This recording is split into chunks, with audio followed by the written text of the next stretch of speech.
Hello and welcome back to another episode of Money with Min. Today we're going to be taking a look at a tier list of some of my favorite personal finance tactics and strategies. And without further ado, let's get into the rankings. So first I'm going to pick one up here just to level set and anchor you guys on what I'm thinking here. So a lot of this might be by the book, but I'm going to put some of my personal opinions and bias into some of my selections and rankings today. So first, let's look at a taxable brokerage. Taxable brokerage is, let's say you have a Fidelity account, Vanguard, Robinhood, Webull. And in the case of Webull, check out my link below, download Webull, and you can get up to 4 free stocks. And you're investing actively into that account every single month. That's a taxable brokerage. I would rank a taxable brokerage as probably A tier. If you have one of these, you're doing well. It's one of the more powerful mechanisms in personal finance and building wealth. Now let's look at this. Maybe let's look at a monthly budget. Now, monthly budget, depending on where you are with your personal finances, if you haven't started yet, this is super important. If you don't know roughly how much you're spending, you need to get this top tier, make this your priority. But if you're already well off, you know how much you're spending and it's pretty consistent, what your budget and your expenses are every month. I put this about maybe like a B or a C. It's pretty up there, but not important if you have your stuff in check and together. So I'll leave it in the middle of the road. I'll leave it as a B. All right, so I'm gonna be a little more selective on my next few selections and rankings here, just so we can tell a bit more of a story. So let's see, something that I would put into S class automatically. Where did I put this? Oh, here we go. 401k up to the employer match. I know that's hard to see, but that says 401k up to the employer match. And why I put this in S tier is that if you are employed by a company that provides a 401k and they match up to a certain amount, this is free money. So this is completely S tier, 100% guaranteed each and every time. S tier. Let's see. Max 401k. Now, max 401k, I would say is like up in A tier. If you're doing this well, this helps reduce your taxes. It helps you save for retirement. So there's a lot of good things with maxing your 401k. There is tax benefits here. Now let's go to HSAs. HSAs are health savings accounts. And if I was going by the book, HSAs are technically S tier because they're triple tax advantage, meaning that you don't pay the taxes going in, it can grow tax-free, and you can take them tax-free out on the way out. So you can use this all for your medical expenses as long as you're investing into your HSA. In my case, it's more of a A or B just because, and this is a big because, for me, I have never been able to use an HSA just because I've been with Kaiser for a long time, Kaiser HMO. And because of that, the HSA hasn't been fully unlocked to me. But for me personally, I'm going to put it at B tier just because I've never been able to use it myself. Let me know in the comments if you disagree. Next up, let's look at IRAs over on the tail end over here. First, let's look at Roth IRA. Roth IRA, I would say is A tier here. It's a great way to invest for the future, for your retirement, and the growth of your Roth IRA is completely tax-free. So a good strategy there is to potentially throw in investments into high growth stocks. So all that growth is completely tax-free. And I'll link a video up here talking about how I invested into my Roth IRA entirely with the ARK ETFs from ARK Invest. And then next up, we have traditional IRA.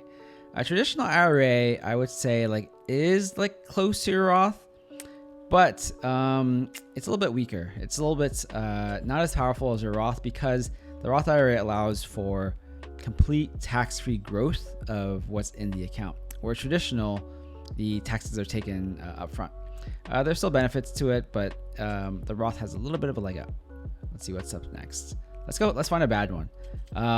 This is a clear bad one. So if you have credit card debt that's revolving, meaning that you are not paying off your credit card in full every month, you're holding on to debt, consumer debt, it's okay. But I would encourage you to pay off that debt as soon as possible because if you're holding on to credit card debt, it's some of the worst that you can have. Backdoor Roth IRA, I would say this is pretty powerful. I would say this is This is up here. I would put Backdoor Roth IRA into S tier. And the reason I would put into S tier is because you don't unlock this until you're making pretty good income. And you're making pretty good income. You want to be smart about how to find more tax benefits, find more ways to make that money work for you. And the Backdoor Roth is one of the greatest ways to do that. And look into it if you're not familiar with this. Definitely S tier class in this ranking. 529 is great. 529 is probably A tier. And this is for saving for your kids' college. And if you have kids and you're thinking of how to invest for their college and save up for their college, look into 529s. Great investment here. Pay extra mortgage is something that some people look to do, paying a little bit of extra principal every year. Personally, I've done that a couple times, but right now I'd rank this probably as a C class. It's not a bad thing per se, but realistically, with the rates that most people have now, between 2.5% interest at 3.5 interest, it's some of the cheapest loans you'll have. So might as well hold on to those loans as long as possible and use the money to invest elsewhere. Speaking of investing elsewhere, let's look at employer stock purchase. So I would say employer stock purchase, if you have it available, if your company allows you, is S class, depending on what type of company you work for. If it's a high growth company and the stock is growing and will continue to grow, definitely S class. If the company's not performing as strong, it can probably drop a little bit low. But in general, check out your employer stock purchase program if you have one, because it's an automatic discount on the company's stock. Let's look at 3 months emergency fund. So this is important. This is always important. It's important to have cash on hand just in case something goes down. Usually people would say you definitely need to have one as an S tier.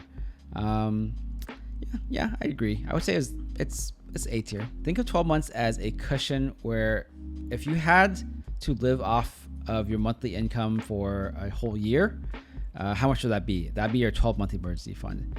And if you have this saved up, then you're in a pretty good spot, and you're pretty safe from anything that can happen to you. So I would rank this also in the upper tier. And I would say in this world, in this economy, maybe 12 months is not too bad. So if you can get up to 12 months emergency fund and sit on that, then that's probably an S tier here. Normal banking account, I think I put in here just for another example of D ranking. It's fine to have a normal bank account at like a Bank of America, Chase, Wells Fargo, etc. But it should not be where the majority of your liquid funds are. Instead, it should be in a high yield savings account, which in its prime, these could have been up here because it would be earning you quite a bit of interest.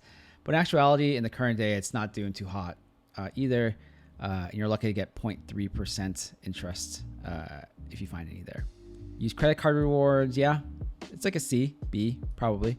Remember, there's certain credit cards that have 5% cash back on certain things like Amazon or Chase Sapphire Reserve with lots of cash back on restaurants, eating out, and use those points for travel. So I would say if you use these properly in the prime of things, they could be like an A or a B. But in the past year, probably about a C. Shopping hasn't been too hot. We haven't been traveling at all. So maybe a C for us. And finally, last one I have here is the MegaBackdoor Roth. And I would definitely put this up in the S class. This is rare for 401ks to offer. Last I heard is probably between 10 to 20% of 401ks offer this. And what this is, it allows you to contribute more to your 401k per year, up to the IRS maximum of $57,000. Yes, I said $57,000. And I have a link to the details up here and in the description down below. So check out my video on the MegaBackdoor Roth. But the reason I put this as S class is that this is a huge way for you to save a ton more for retirement with a lot of tax benefits that you could not do otherwise, only unlocked through this method. So definitely S class there. So yeah, let me know in the comments below if you agree with this list. Is there any other tactics or strategies that I'm missing that I should add to this ranking? If you like this video, definitely give it a thumbs up below. And if you want to see more weekly videos like this one on how to get wiser with your money and fun topics like this, definitely consider subscribing. And as always, thanks for watching. I'll see you next time.